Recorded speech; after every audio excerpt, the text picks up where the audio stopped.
Boa noite a todos, sejam todos bem-vindos a mais uma noite de estudo dessa nossa quarta obra da coleção A Vida no Mundo Espiritual, de André Luiz, psicografado por Chico. Hoje nós iremos estudar o capítulo 8, que será apresentado por Francisco Sena. Então, queremos dar boa noite a todos, que nós possamos ter as nossas mentes, os nossos ouvidos abertos para tudo que o Francisco trouxe para dividir conosco.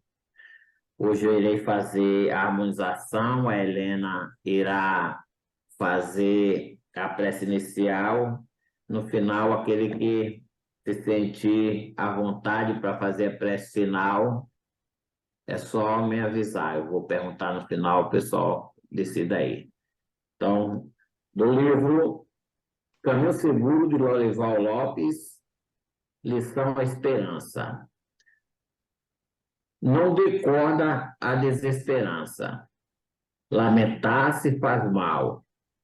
É hábito que impede o crescimento da paz. Ver nos outros os defeitos é ter maus olhos. E se queixar de tudo é pôr lenha na fogueira das tristezas. Mas, mesmo no que parece uma catástrofe, há um lado positivo. Se ainda não a tem, crie a esperança e trate bem a si e aos outros. Desesperança é um espinho no coração, mas esperança é flor de agradável perfume. Não se lamente, você nasceu para ir em frente, senão teria nascido. Muita paz. E assim, vamos reunir os nossos pensamentos ao alto, expressando o nosso pleito de agradecimento ao Pai misericordioso pela oportunidade do estudo, pelas reflexões e tão necessárias para o nosso aprimoramento, para a nossa evolução espiritual. Rogamos à espiritualidade amiga que ampare e fortaleça o nosso irmão Francisco, que será o facilitador da noite, que ele possa ser inspirado pelo seu mentor espiritual, que as suas palavras, as suas reflexões possam tocar a cada um de nós, nas fibras mais íntimas dos nossos corações, para que possamos refletir e reformar, renovarmos-nos. Que Jesus abençoe, ampare e fortaleça a todos nós e ao nosso irmão Francisco. E que possamos, com a permissão do Pai, iniciar a nossa noite de estudo, dando graças a Deus, e que assim seja. Obrigado, Helena. Mais uma vez, boa noite a todos. Boa noite aos que acabaram de entrar na sala. Hoje, dando continuidade ao estudo do livro Obreiro da Vida Eterna, iremos receber o nosso querido amigo Francisco Sena, mais conhecido como Chiquinho, que irá apresentar o capítulo 8, Treva e Sofrimento. Boa noite, Chico. A palavra é sua, meu querido. Alô, Fernandinho. Boa noite para todos. Gratidão aí pela oportunidade de estar aqui compartilhando os frutos do meu estudo, né, desta obra maravilhosa, Obreiros da Vida Eterna, psicografia de André Luiz, através da mediunidade de Francisco Cândido Xavier. E é o capítulo 8, ratificando o que Fernando falou, treva e sofrimento. E enquanto eu estava, né, mergulhado nesse capítulo, né, para elaborar o estudo sobre o mesmo, eu me senti dentro de uma reunião mediúnica, né? Vi tudo aquilo que a gente costuma assistir nas manifestações mediúnica. Mas eu queria recordar, né, que essas equipes, né, nesse livro apresenta três equipes. A de Seprônia, que ampara as crianças órfãos que estão em abrigos, em orfanatos. A de Nicanor, ela assistir as pessoas, né, antigamente chamadas de loucos, né? Hoje a denominação já é um pouco diferente, né? e a de André Luiz, né, composta por Jerônimo, Padre Hipólito, a Luciana, enfermeira. Essa equipe, né, está se locomovendo para ajudar no processo de desencarne das pessoas que estão já desencarnadas, que estão vivendo nos vales, né, das sombras, tá, nos umbrais, nas zonas abismais. Na semana passada, nós estudamos com Janice, né, e foi um trabalho, né, feito com o padre Domênico. E quando esse trabalho foi concluído, a equipe de socorrista, integrada por André Luiz, né, prosseguiu seu caminho. E então atravessava agora uma região de profundo sofrimento, onde espíritos em grande desequilíbrio padeciam os horrores ocasionados por seu estado mental. Eu até sublinhei essa frase, né? Espíritos em grande desequilíbrio padeciam horrores. Então, tudo no superlativo, ocasionados por seu estado mental. Enquanto a gente fala sobre o estado mental, a gente tem que parar e pensar como que nós estamos alimentando a nossa mente. Quais são os pensamentos que nós estamos dando guarida à nossa mente? Se a morte nos ceifasse agora o corpo, será que nós não estaríamos com o nosso estado mental totalmente conturbado e não estaríamos vivendo todo esse sofrimento que vai ser apresentado nesse capítulo 8, intitulado Treva e Sofrimento? Então, aí é um alerta para todos nós, né? Porque geralmente, quando a gente lê alguma coisa que é impactante, a gente sempre lembra dos irmãos, né? Tão bom se o irmão lesse isso, tão bom se a pessoa compreendesse isso, tão bom se a pessoa praticasse isso, né? Mas nós temos que o quê? Fazer o processo de mergulhar dentro de nós mesmos. Qual é o pensamento que está chegando à nossa mente? Esse pensamento é recorrente? Pensamento de raiva, desejo de vingança, tristeza, mágoa, dor, medo, né? Aqueles traumas que a gente traz desta ou de vidas passadas. Como que nós estamos, né, carregando isso na nossa mente, né? Nós temos várias ferramentas que pode trazer, né, um processo de esvaziamento da nossa mente, de silenciar, de aquietar, da gente fazer a modificação do processo. Temos a Casa Espírita, que é um celeiro gigantesco, dá todas as ferramentas, todos os subsídios para que a gente possa se fortalecer. As reuniões públicas, a biblioteca, o atendimento fraterno, o passe, a água fluidificada, os nomes nas caixas de orações, participar, né, de algum grupo, né, de estudo, o trabalho, a terapia através do trabalho, porque quanto nós canalizamos a nossa mente para todo esse processo, a gente começa a se distanciar daquilo que nos causa preocupação. Logicamente que isso não é um estalar de dedo. Eu estou com um pensamento negativo, um pensamento realmente que está se enraizando na minha mente, não é só um dia que eu vou, não é só um dia que eu tomo um passo que isso vai sair. É todo um processo, é toda uma continuidade, é um esforço. Geralmente, né, isso causa até certa dor. Porque quando a gente vai fazer uma obra na casa da gente, né, primeiro a gente suja tudo, quebra, suja, para depois a gente ver a obra surgir bela, a nossa casa fica mais aconchegante, assim também a nossa tela mental, o nosso estado mental. Às vezes, às vezes, para purificar a nossa mente, há um sofrimento muito grande. Por quê? A própria Helena costuma falar isso no grupo mediúnico, né? A gente fica fazendo aquele processo de vitimização.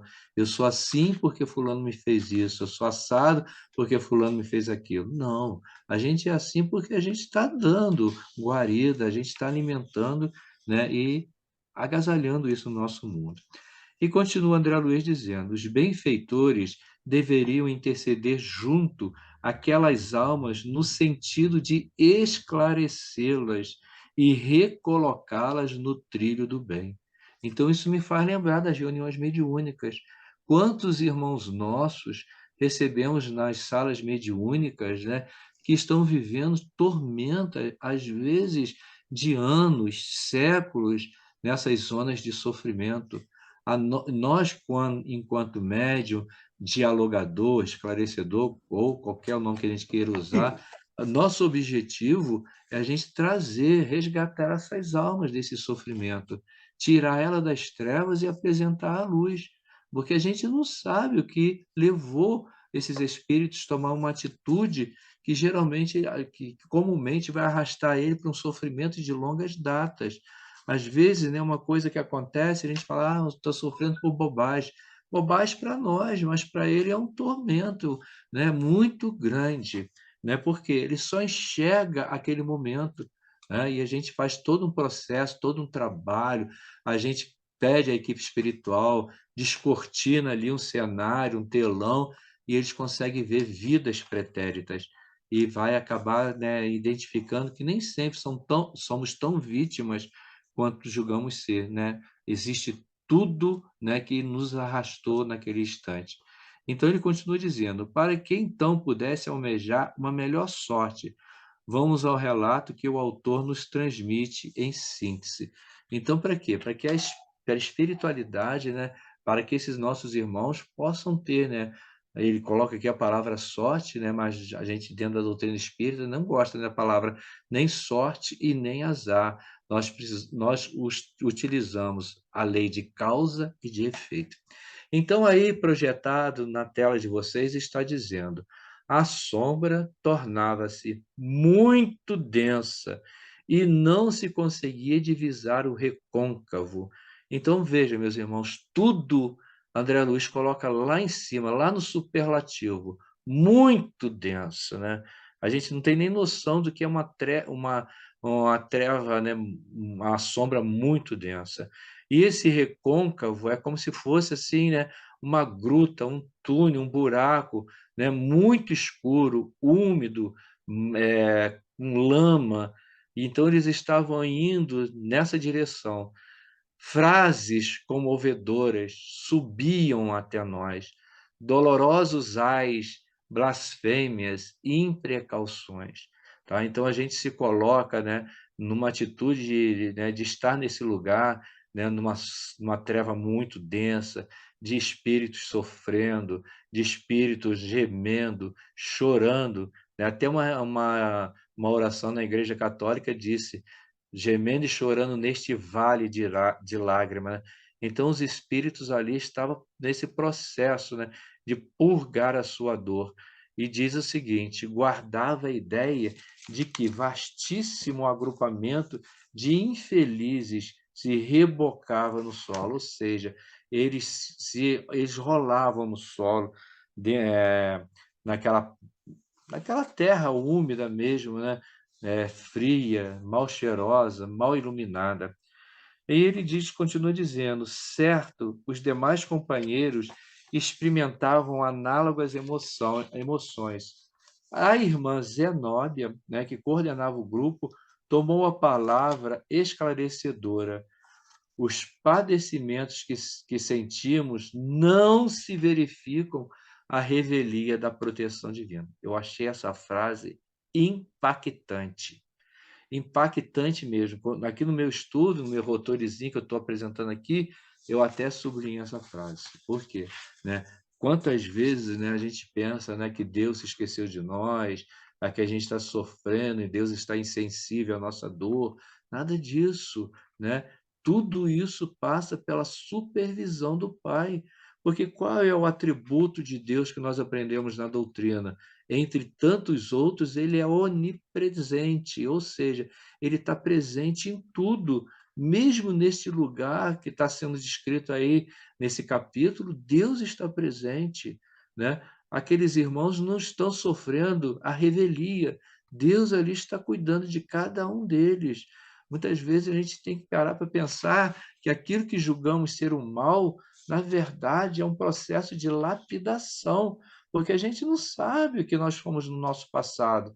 Né? Ao invés da gente se rebelar, da gente se resmungar, da gente se queixar, né? Ser espíritos rebeldes, de repente, se a gente fazer um processo de agradecimento, a nossa dor vai ser amenizada. Então, Zenóbia, a irmã Zenóbia continua, né? Incansáveis trabalhadores da verdade e do bem visitam seguidamente esses sítios, convocando os prisioneiros da rebeldia à necessária renovação espiritual, né? Então, Fernando, sábado, né, segunda-feira, apresentou um estudo falando sobre os espíritos protetores. E ele foi muito feliz quando ele fez essa colocação. Nós não somos um barco à deriva. Existe um timoneiro que está conduzindo esta embarcação. E esse timoneiro é Jesus. E os nossos guardiães, os nossos protetores, os nossos mentores espirituais estão a serviço do Mestre, cuidando incansavelmente de nós. Apesar de toda a nossa rebeldia, como está escrito aí nesse contexto, eles estão junto de nós, porque eles aceitaram, né, este compromisso de nos ajudar. Quando nós acertamos a nossa conduta no compasso das leis divinas, esses nossos irmãos também se alegram conosco, né? E quando nós cometemos atos equivocados, né, logicamente que eles se preocupam, né, com a nossa conduta, porque isto é um caminho que vai nos levar ao sofrimento. Então, continua dizendo a nossa irmã Zenóbia, contemplamos então, sensibilizados e surpresos, ver que a equipe espiritual também se sensibiliza com os nossos sofrimentos.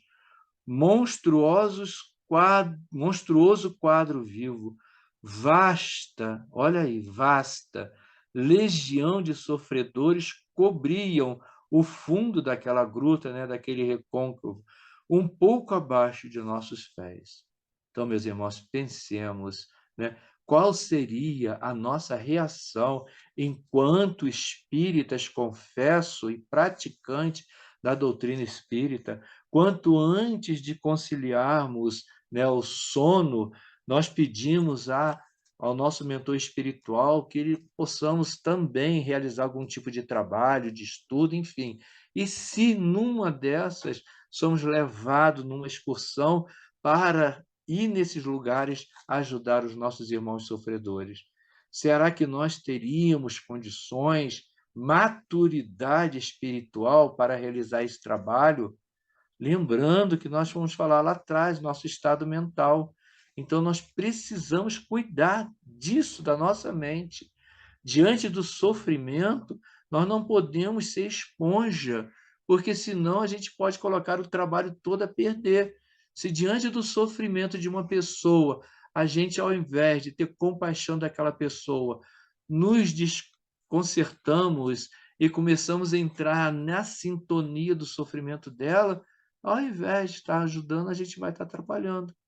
Não tem aquelas frases que as pessoas dizem de vez em quando no avião, se o avião entra em pânico, quando caem as máscaras, coloca a primeira máscara em si, para depois ajudar o próximo.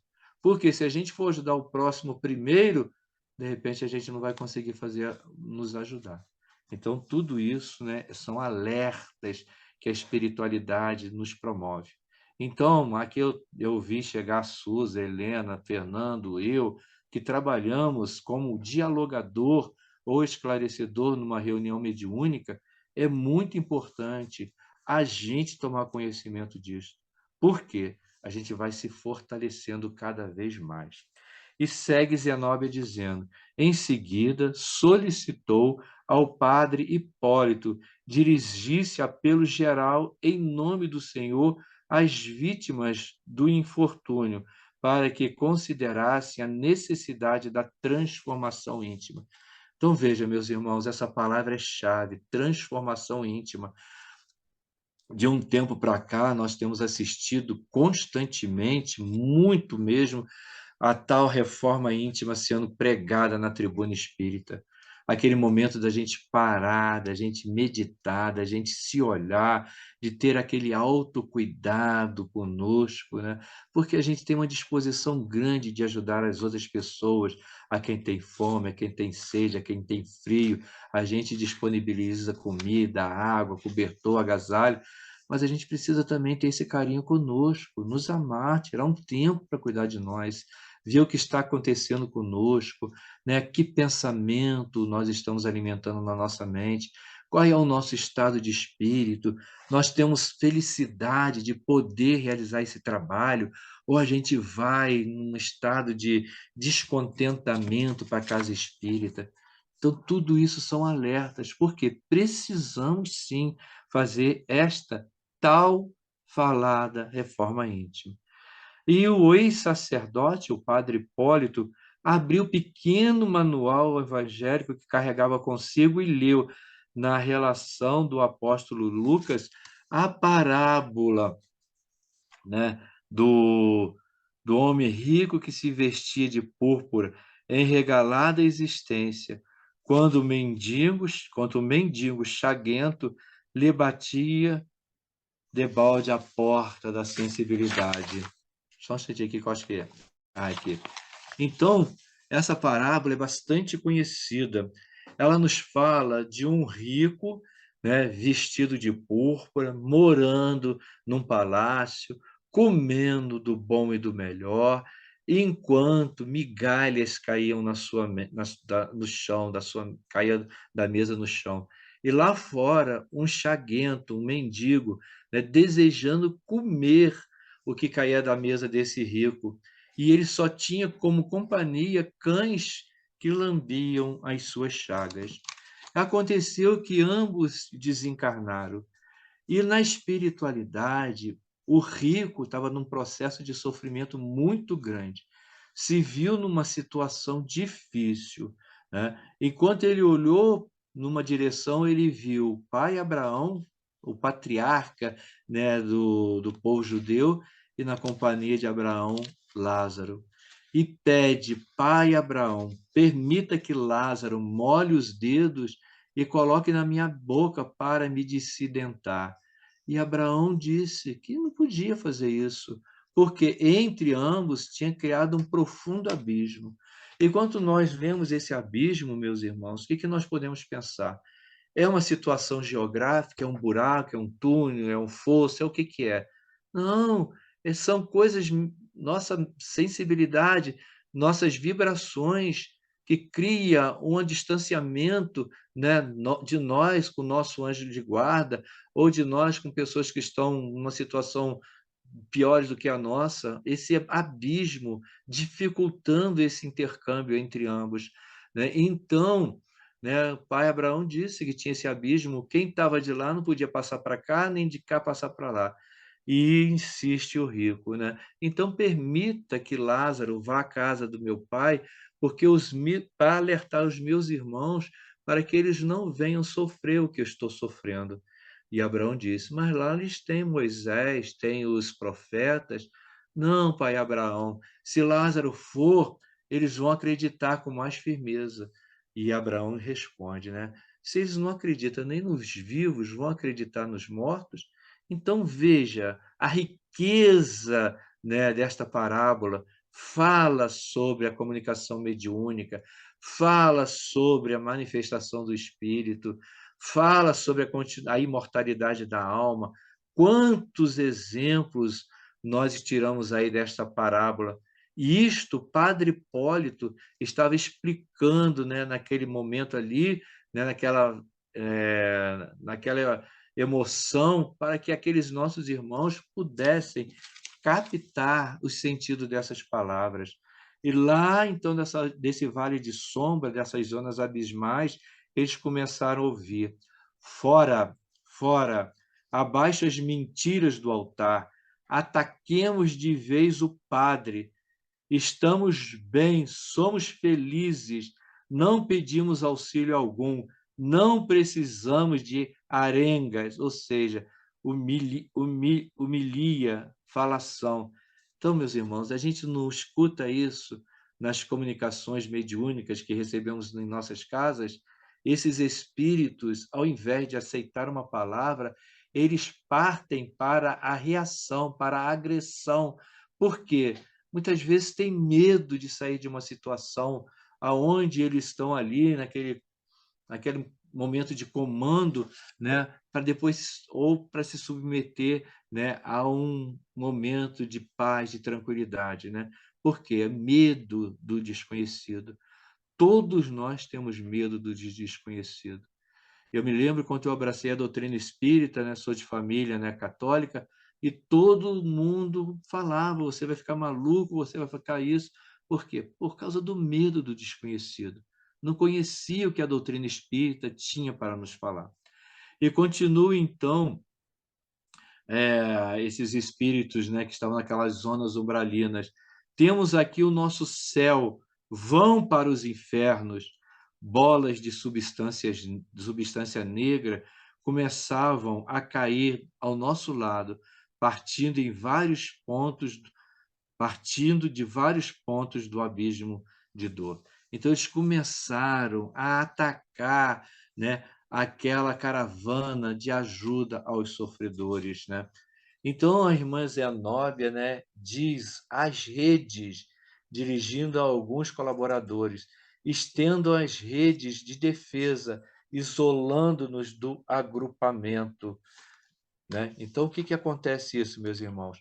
É para que pudesse, né, ter aquele momento como se fosse um escudo protetor para que aquelas substâncias não alcançassem eles. O que que são essas redes? São vibrações criadas por esses espíritos, né?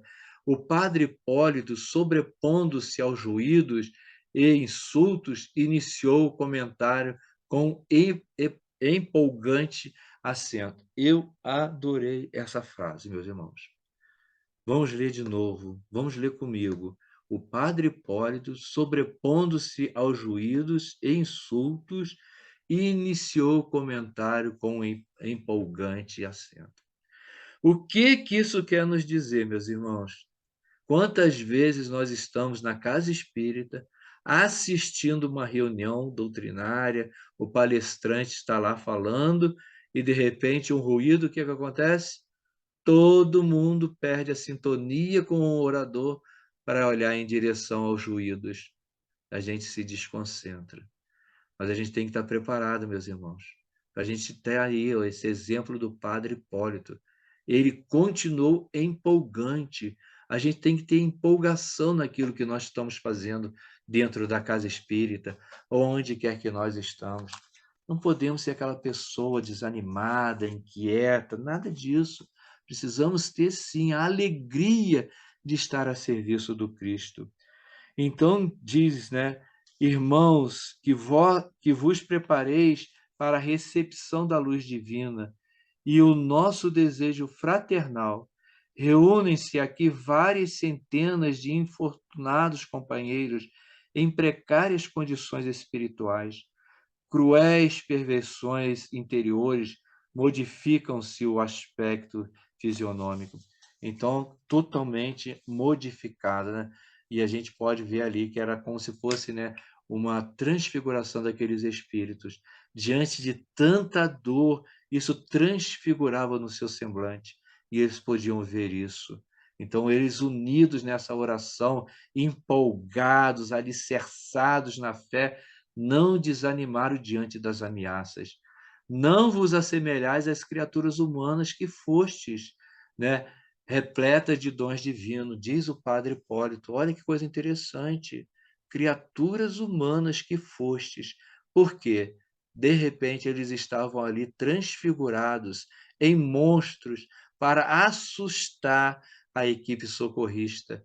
E sim, a imagem viva das regiões infernais. Então, a gente vê, né, aquelas imagens, né, daqueles símbolos, né, representando aquelas zonas infernais, eles transfigurados naqueles símbolos, né? E Padre Hipólito tentando tirar dele, né, essas imagens para que eles pudessem, né, voltar àquela condição humana que for um dia, né, infundindo compaixão aos bons, né, receio e pavor aos mais tímidos, né? Com certeza, né, uma pessoa boa, generosa, moralmente elevada, ao olhar isto, vai ter compaixão, ou seja, vai pegar aquela criatura no colo, vai tentar ajudar aquela criatura, e nós, que somos ainda uns espíritos medianos, vamos ficar sentindo medo, pavor.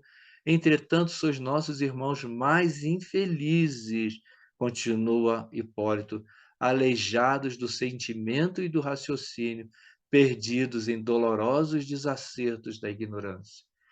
Isto é libertador, meus irmãos. Quando a gente assiste, quando a gente lê isso, a gente vai tomando posse dessas verdades e essa verdade nos liberta. Então, continua ele, dominavos a inveja e o despeito, a maldade e o sarcasmo, quanto não permaneceis aniquilados de supremo terror, emitis desordenadas paixões, entre coros de ironia e lágrima, quase todos, né, recebeis nosso concurso amoroso, reagindo impenitentes. Então, estão ali tentando fazer aquele processo, né, de deixar os espíritos fazerem a sua catarse e, na medida do possível, auxiliar. Né? Então, continua. Acreditais que somos agraciados por favor indébito, porque os espíritos em sofrimento enxergaram neles, né, favorecimento. Mas não tem isso dentro da lei de Deus. Não tem pessoas favorecidas e pessoas desfavorecidas. Todos nós fazemos uso do nosso livre-arbítrio. À medida que nós usamos essa ferramenta para o bem, a gente vai avançando na escala do progresso, né? Que somos prediletos do céu e afirmais levianamente que privilégios gratuitos nos facilitam a vida. Então a gente não pode ter esse entendimento. Somos também batalhadores a longa distância da última vitória sobre nós mesmos, encontramos-nos igualmente no mesmo carreio, ou seja, na mesma senda, na mesma trilha de redenção. Então, quando a gente às vezes assiste uma pessoa, né, moralmente elevada, a gente tem que saber, né, que aquela pessoa também passou por todo esse processo. Ela não foi criada perfeita, não. Todos nós fomos criados na mesma condição, na categoria de espíritos simples e ignorantes, e foi traçada, né, uma estrada para a gente caminhar. Se caminhamos na estrada reta, a gente vai avançando, né, ampliando o nosso livre-arbítrio. Mas se nós permanecemos refratários a tudo isso, né, vai chegar nessa condição, né, de gerar muita dor e de muito sofrimento. Também sentimos saudades do lar terrestres e dos brandos elos afetivos que se movimentam agora muito distantes, experimentando, como vós acontece, ao vivo desejo de regressar ao passado, a fim de retificar os caminhos percorridos. E quase sempre, debalde, procuramos aqueles que nos testemunharam amor, com o fim de beijar-lhes as mãos e pedir-lhes esquecimento de nossas fraquezas. Meus irmãos, olha que coisa maravilhosa, né? Muitas vezes a gente sente esse desejo mesmo, né, de reencontrar aquelas pessoas, né, que nos fez tanto bem, e como filhos ingratos, né, a gente faz, né, uma ingratidão com essa pessoa, e o desejo de voltar atrás, de reencontrar essa pessoa, de pedir perdão, de beijar a mão. Então eu estava dizendo para esses espíritos que também eles estavam nessa situação. Não eram espíritos ainda totalmente libertos da matéria, mas que sentia também esse desejo, conforme esses nossos irmãos já estavam sentindo. Possuímos, todavia, a felicidade de compreender a extensão dos nossos débitos e pusemo-nos desde muito a caminho do futuro redentor.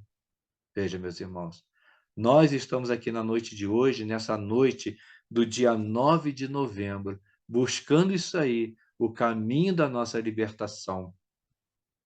Nenhum de nós outros, os que apelamos para a vossa renovação, né, segue Hipólito, encontrou até agora a residência dos anjos. Não vamos encontrar a residência dos anjos, porque não tem um lugar fixo. Eles estão aí ao nosso redor, nos socorrendo. São esses espíritos que, volto a repetir, que Fernandinho falou lá na palestra dele no dia 31 de outubro. Somos companheiros em cujo coração palpita plena a humanidade. Então, às vezes, a gente fica, né, amando somente aquele círculo familiar, aquela meia dúzia de pessoas, mas nós temos que ampliar esse amor em direção à humanidade, com os seus defeitos e aspirações. A gente tende também só a amar aquelas pessoas boas, aquelas pessoas que pensam como nós pensamos, que sentem o que nós sentimos, mas nós também temos que fazer esse exercício, né? De ver naquela pessoa que possui defeitos, uma criatura criada por Deus e dentro dela a semente da perfeição, que um dia vai germinar. Compreendemos, contudo, o vosso tormento consumidor e trazemos a todos o convite de renúncia dos impulsos egoístas, concitando-vos ainda ao reconhecimento devido ao Senhor e à penitência pelos nossos erros voluntários e criminosos do passado. Uma vez, nosso irmão Elicídios, ele falou que um certo doutrinador estava conversando com um espírito obsessor, né? E depois de ter feito todo o trabalho, né, e o obsessor renitente no erro, o doutrinador falou assim: meu irmão, pensa em alguma coisa boa que você já fez na sua vida. E ele disse: não, nunca fiz nada de bom. E o orientador falou assim: não, vamos que eu vou te ajudar. Pense. E levou esse espírito numa reminiscência. Depois de uma chuva, numa praça, ele olhando uma poça d'água e uma formiga se afogando. Ele oferece um graveto e salva a formiga. E o orientador falou assim: isto é a semente do amor que está dentro de você. Então a gente precisa ampliar essa semente do amor, salvar, entre aspas, muitas formigas que estão passando pelo sofrimento. Aí continua, né? Longas filas de sofredores acorriam de todos os recantos, fitando-nos a claridade das tochas, à distância de 30 metros aproximadamente. Viam-se ali necessitados de todos os tipos, aleijões, feridos, misérias, exibiam ao nosso redor, constrangindo-nos aos corações. De olhos ansiosos falavam sem palavras do intenso e secreto desejo de se unirem a nós. Entretanto, algo lhes coibia a realização. Entre a multidão compacta e nós, cavava-se profundo fosso, e onde surgiam possibilidades de transformação mais fácil. Reunia-se pequenos grupos de entidades que se revelavam por sinistras expressões fisionômicas. Então a gente volta à nossa parábola do rico e de Lázaro. Esse abismo que existia entre aqueles nossos irmãos que estavam nas trevas, nos sofrimentos, e a equipe espiritual socorrista. Fora isso, né, todos aqueles líderes daquela caverna, daquele aglomerado, ainda impedindo o socorro. Então ele diz o seguinte: homenzarrão, hirsudo, com todas as particularidades de um gigante, avançou até a borda do fosso, do outro lado, fez significativo gesto de provocação e perguntou brandando. Calou-se o realejo do padre, riu-se diabolicamente. Isso é de arrepiar os cabelinhos do braço, né? Perdem tempo. Onde está Deus que nos prometeram? E a gente vê isso, meus irmãos, nas comunicações mediúnicas, né? Quantos espíritos vão à reunião mediúnica procurando o céu que lhe fora prometido? Aquele Deus sentado num trono de ouro, uma nuvenzinha, um anjo arpista. Então estão procurando o descanso eterno. Tem, porventura, o mapa do céu? Nossos ídolos agora estão quebrados. Voltaremos acaso à ingenuidade primitiva a ponto de acreditar novamente em mentiras religiosas? Isso é forte, meus irmãos, porque a religião tem o significado de religare criatura ao Criador. Declaram-se felizes e proclamavam a compaixão de um Pai que não conhecemos. Viram-no algumas vezes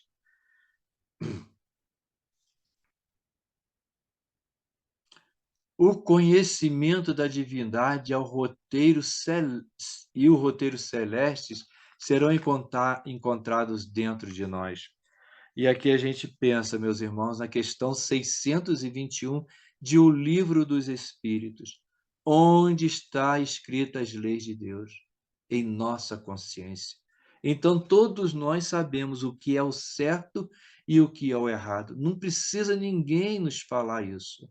Por que audácia, por que descaramento inominável que não se pode designar por um nome infame, vergonhoso, comentaríamos o absurdo de aguardar plena e pronta identificação da nossa natureza egressa, ou seja, que saiu da irracionalidade em dias tão curtos com a sublime plenitude de Deus.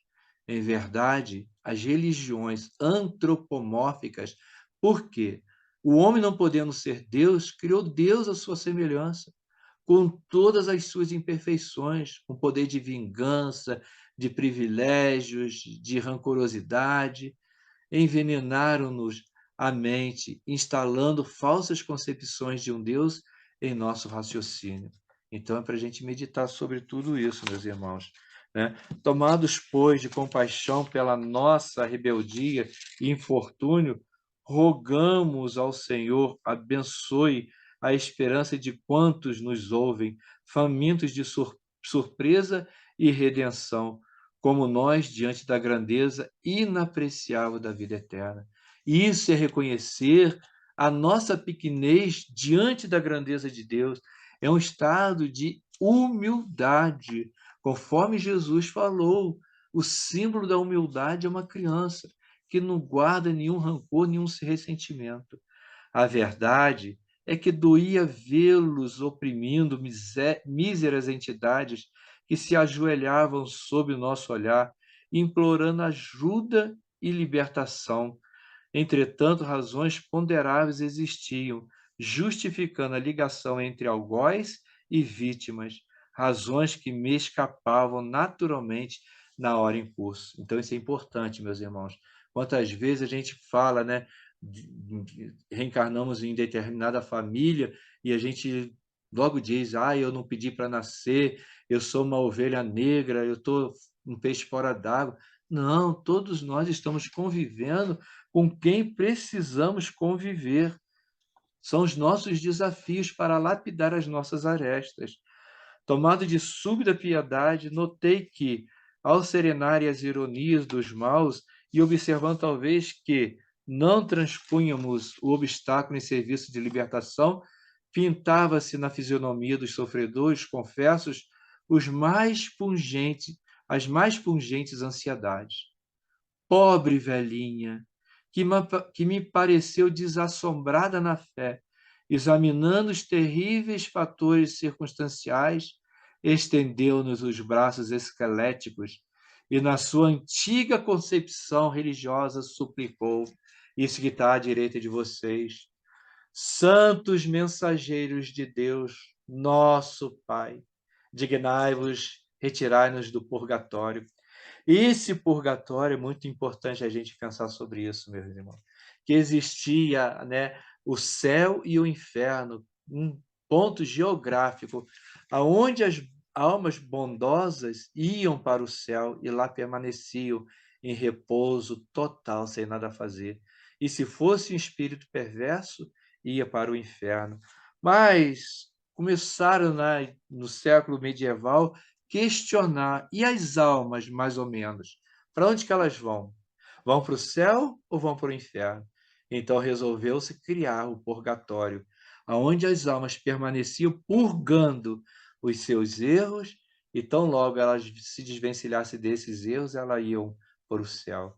Estamos torturados pelo fogo dos remorsos e pelos demônios que nos cercam. Por piedade, salvai-nos.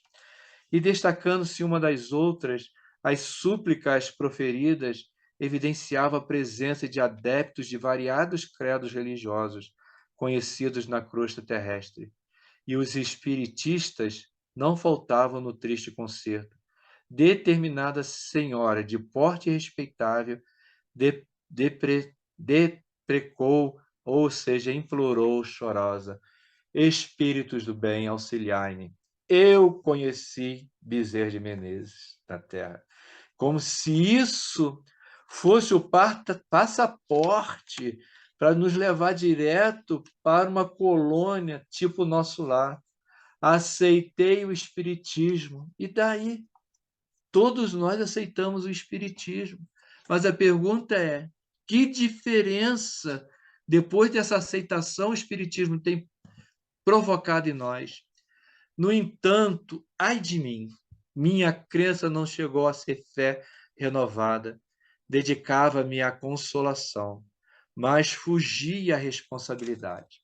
A morte atirou-me aqui, onde tenho sofrido bastante as consequências do meu relaxamento espiritual. Socorrei-me, Jesus. Meus irmãos, isto é um alerta para nós, um alerta muito grande. Eu vou dar um salto aqui para a gente passar para nosso diálogo, tá? Então, depois, né, de toda aquela confusão, deles terem tentado lançar uma rede para resgatar aquelas almas que estavam ali confrangidas, né, sofredoras, né? Os obsessores começaram a agredir aqueles espíritos, né? Então a equipe da irmã Zenóbia falou para recolher tudo, né? Para que depois voltasse outro dia. E ela diz, né, aqueles nossos irmãos, suportai os verdugos cruéis por mais algumas horas e valei-vos da oração para que não vos faltem energias interiores. Esse alerta é para nós, meus irmãos, porque nós temos a péssima mania de terceirizar, né, o trabalho que nos compete. Você vai no centro espírita, coloca meu nome lá na caixinha, faz prece por mim, ora por mim. Então a gente sempre quer que os outros façam o trabalho que nos compete. A irmã Zenóbia falando com aqueles espíritos sofredores isso. Tolerai os inimigos gratuitos do bem, desesperados e infelizes, que vos perseguem e maltratam, orando por eles. Por quê? O poder renovador se manifestará, convidando, por intermédio do sofrimento, a que se arrependam e se convertam. Então, o que Jesus diz? Orai pelos vossos inimigos.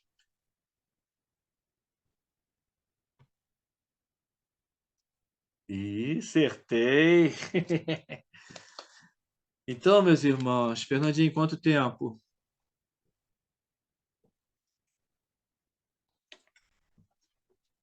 Dez minutos. Então, meus irmãos, eu pedi aí no grupo, né? Quem não está no grupo dos obreiros da vida eterna, né? Eu coloquei lá algumas questões dos livros dos Espíritos, tá? Por quê? Sabendo que não teríamos tempo de discutir todas elas aqui, né? Então, para a gente pensar, refletir, eu selecionei só algumas. Está no segundo livro, no capítulo 4, intitulado Vida Espiritual. O subtema é Relações de Alma Além Túmulo. Olha a questão de número 274. Vê se não tem tudo a ver com esse capítulo que nós estamos estudando, do capítulo 8. Gente, antes disso, quem que vai concluir tudo isso que nós estamos falando aqui vai ser o capítulo 9. Ó, essa criatura aí vai estrear aí, tá? Nas redes sociais, o nosso irmão Júlio, tá? Então não perca, né? Porque eles vão ter que se resgatar aqueles espíritos, tá? E eu não posso dar spoiler aí no capítulo do nosso irmão. Então está dizendo aqui, ó, olha que interessante essa pergunta, tá? As diferentes ordens de espíritos as estabelece entre estes uma hierarquia de poderes? Há entre eles subordinação e autoridade? Questão que Kardec formulou. A resposta é sim, muito grande. Os espíritos têm, uns sobre os outros, uma autoridade relativa à sua superioridade, a autoridade que eles exercem por um excedente moral irresistível. Bom, né, a gente falar sobre, separando sílabas, né? Então, a gente vai pensar na escala espírita, que nós temos ali 3 ordens, dividido em várias classes, tá bom? Então, todos eles têm uma hierarquia, tá? Aqueles que estão mais na vanguarda tem um ascendente moral nos que estão na retaguarda. Eles vão atender, né, vão, com seu poder moral, né, colocar aqueles espíritos, né, sobre as suas tutelas, conforme a equipe de Zenóbia vai fazer com esses nossos irmãos que estão nessas zonas, né, umbralinas. E na questão 274A, a Kardec perguntou: os espíritos imperfeitos podem subtrair-se à autoridade dos que lhes são superiores? Olha o que a espiritualidade respondeu. Eu disse irresistível, ou seja, invencível. Então, a autoridade moral, né, sobrepõe a tudo isso, né?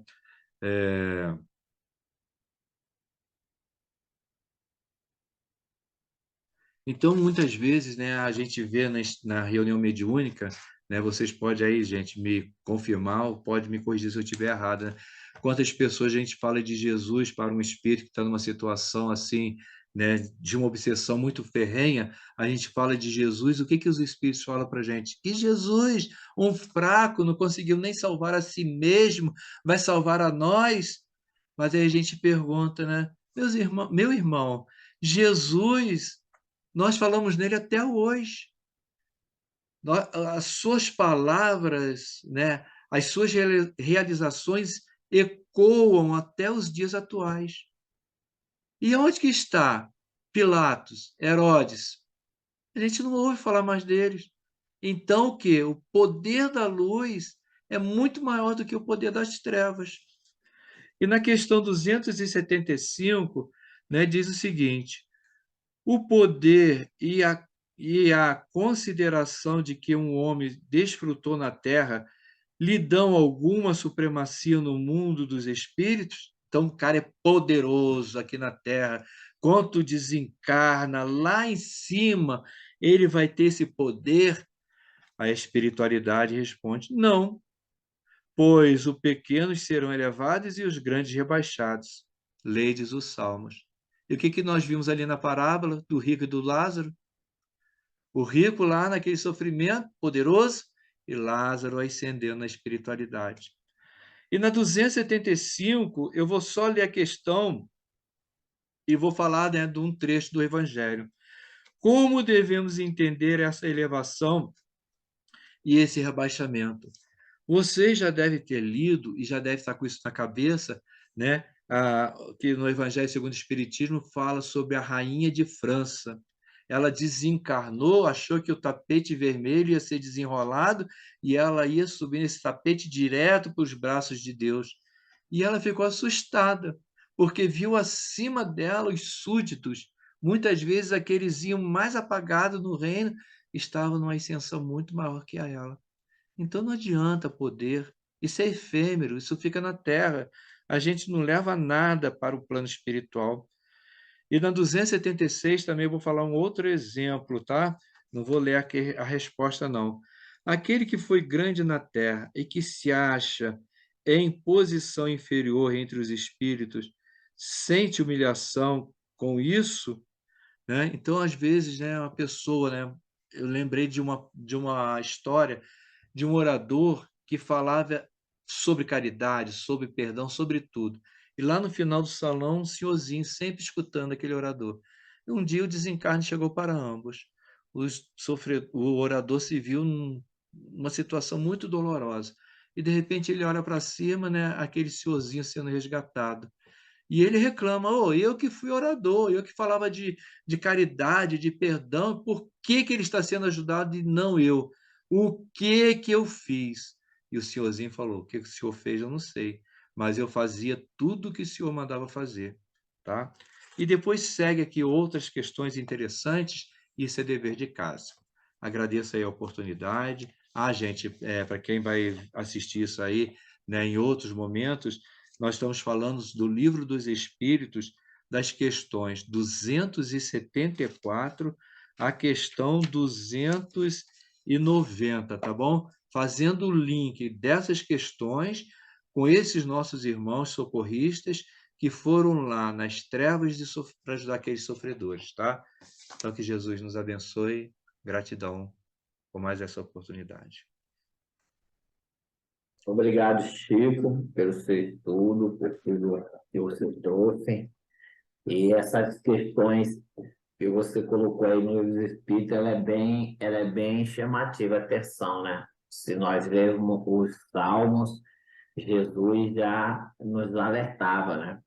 Que os grandes da terra, muitas vezes, ao adentrar o umbral do túmulo, né? Aquele que muito se eleva e o que se rebaixa, né? Jesus já avisava, já nos alertava sobre isso, mas o homem ainda continua sendo homem, né? Ele, quando adentra o corpo, ele esquece, nós esquecemos tudo isso.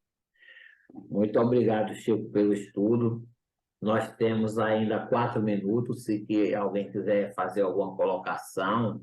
Aí, Maurício, eu vi que você botou uma mãozinha, você quer fazer a prece final, é? Maurício estava escutando, não.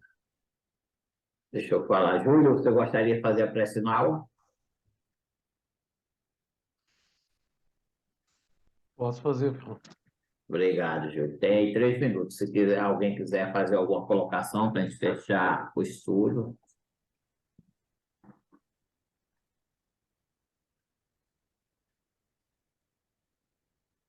Bom, fazer uma colocação rápida aqui. Eu tenho lido o livro, né, os capítulos, e esse capítulo 8 me deixou assim um pouco assustado com a realidade, né, que a gente não imagina. A gente às vezes pensa, mas não imagina que seja dessa forma. E chamou a atenção algumas passagens de quando André Luiz, ele tem assim, vamos dizer, resumidamente, uns vacilos de pensamento, né? Ele é chamado a atenção por isso. É mais ou menos o que acontece aqui com a gente, né? Que ele tem que ficar, a gente tem que se policiar e lá ele deixava o pensamento escorregar e o padre Hipólito, quem estava ao lado dele, sempre chamava a atenção dele de alguma forma, né? E com relação ao poder, quando os espíritos mais atrasados, que o padre está fazendo coisa que alguns espíritos se comovem com a oratória do padre Hipólito, alguns espíritos, né, mais bravos, eles fazem como faziam aqui na Terra, né? Aquela imposição do poder. Então, ele amedrontando os espíritos que se comoviam com as palavras recebidas e os intimidando, de certa forma, a não acompanhar o grupo de obreiros, né? Então, é assim, são coisas que me chamaram a atenção no capítulo. Também agradecer ao Francisco pela aula, que é sempre uma aula, né? Eu sou novato, então eu estou aprendendo bastante nesse grupo de estudo às quintas-feiras. Era isso. Obrigado, Júlio. Relembrando que semana que vem, capítulo 9 vai ser apresentado pelo Júlio. Tá? Vai ser apresentado por ele, então, pelos convidados. Júlio, pode encerrar, por favor, Júlio. Senhor Deus, Pai amado,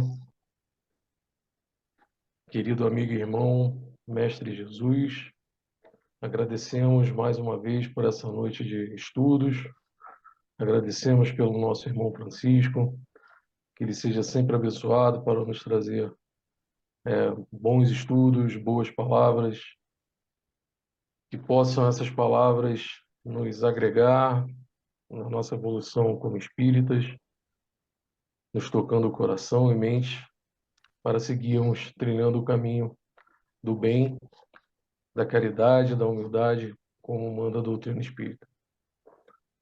Assim, agradecemos e louvamos a Deus, a espiritualidade amiga,